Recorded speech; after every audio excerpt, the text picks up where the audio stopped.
বিমান বাংলাদেশ এয়ারলাইন্সের ফ্লাইটে বোমা রয়েছে, উড়াল দিলেই তা বিস্ফোরিত হবে।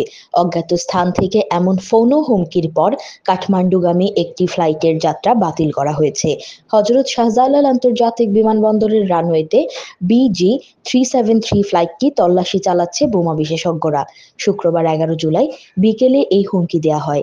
এর আগেও এমন হুমকি পেয়েছিল বিমান বাংলাদেশ এয়ারলাইন্সের জনসংযোগ বিভাগের মহাব্যবস্থাপক ABM রওশন কবির জানান, আজ বিকেলে একটি অজ্ঞাত নম্বর থেকে ফোন কলের মাধ্যমে জানানো হয় যে বিমানের ফ্লাইটে বোমা রয়েছে, কিন্তু কোন ফ্লাইটে তা নিশ্চিত করে বলা হয়নি এবং ফ্লাইট নম্বরও মিলছিল না।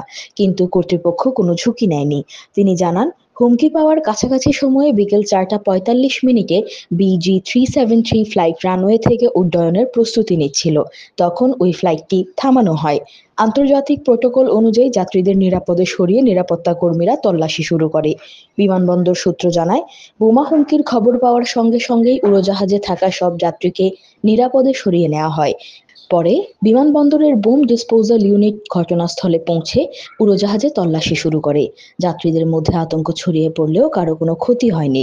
নিরাপত্তা নিশ্চিত না হওয়া পর্যন্ত ফ্লাইট স্থগিত রাখা হয়।